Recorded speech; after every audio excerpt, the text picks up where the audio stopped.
नमस्कार, आप देख रहे हैं दिव्य कथा यात्रा, जहां हर कथा में बसी है भक्ति, चमत्कार और भगवान की असीम कृपा। क्या आपने कभी सोचा है, सृष्टि के रचयिता ब्रह्मा का सिर सृष्टि के संहारक शिव ने क्यों काटा? ये कोई युद्ध नहीं था, ये कोई अहंकार की लड़ाई नहीं थी। यह घटना ब्रह्मांड के सबसे बड़े सत्य की ओर इशारा करती है। आइए जानते हैं वह रहस्य जिसे जानकर देवता भी कांप उठते हैं और शिव को खुद भिक्षाटन करना पड़ा। पुराणों के अनुसार जब सृष्टि की रचना प्रारंभ हुई तो ब्रह्मा जी को सृष्टि का रचयिता कहा गया और विष्णु जी को पालक। पर समय के साथ दोनों में यह विवाद उत्पन्न हो गया, सबसे बड़ा देवता कौन है? ब्रह्मा जी ने कहा, मैंने ही सृष्टि की रचना की है, मेरे बिना किसी जीव का जन्म नहीं होता। विष्णु जी बोले,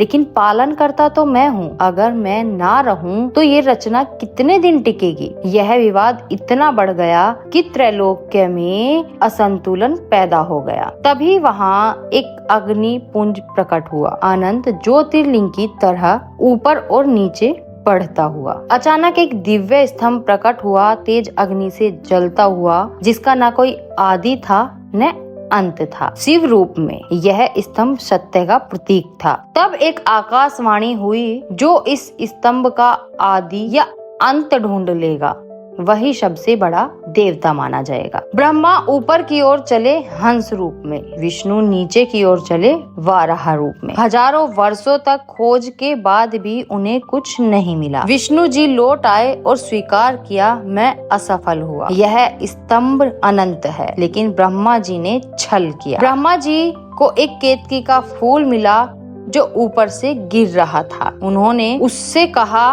क्या तुम मेरी झूठी गवाही दोगे कि मैं स्तंभ का आदि देख आया हूँ? केतकी फूल ने कहा, हाँ। ब्रह्मा जी नीचे आए और बोले, मैं स्तंभ के आदि तक पहुँच गया था, यह मेरा प्रमाण है केतकी। विष्णु जी चुप रहे, लेकिन तभी स्तंभ से प्रकट हुए महादेव त्रिनेत्रधारी रुद्र रूप में। शिव बोले, ब्रह्मा, तुमने झूठ बोलकर स्वयं को सर्वश्रेष्ठ सिद्ध करना चाहा और एक फूल से गवाही भी ले ली। ये झूठ केवल देवताओं के बीच नहीं, पूरे ब्रह्मांड के धर्म को दूषित करता है। शिव ने अपने त्रिशूल से ब्रह्मा के 5वें सिर को काट दिया। शिव बोले, तुम्हारे इस पाप कर्म के कारण मैं ब्रह्म हत्या का दोषी बना और अब मुझे भिक्षाटन करना होगा। जब शिव ने ब्रह्मा का सिर काटा, वह सिर उनके हाथ से चिपक गया। उसे ब्रह्म कपाल कहा गया और ब्रह्म हत्या के पाप से मुक्त होने के लिए शिव को भिक्षाटन करना पड़ा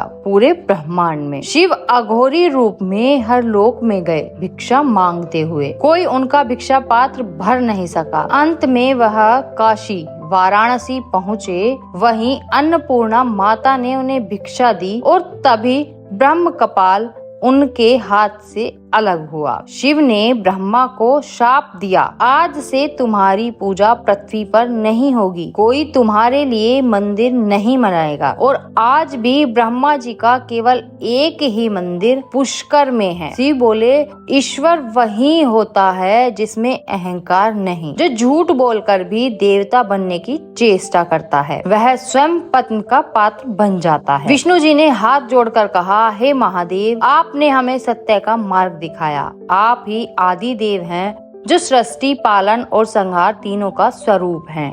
ब्रह्मा जी ने भी अपनी भूल मानी और दंड स्वीकार किया। शिव कोई सामान्य देव नहीं है, वो सत्य का प्रतीक हैं। जब झूठ देवताओं में आ जाए तो शिव स्वयं प्रकट होते हैं धर्म की रक्षा के लिए। यह कथा हमें सिखाती है कि जो झूठ, छल और घमंड से भरा हो, वो चाहे ब्रह्मा क्यों ना हो, वो भी शिव के न्याय से नहीं बच सकता। जय महाकाल, जय भोलेनाथ। ऐसे ही अद्भुत, गूढ़ और रहस्यमय कथाओं के लिए जुड़े रहिए दिव्य कथा यात्रा के साथ। हर हर महादेव। अगर वीडियो अच्छा लगा हो तो लाइक करें और कमेंट में हर हर महादेव अवश्य लिखें। हर हर महादेव।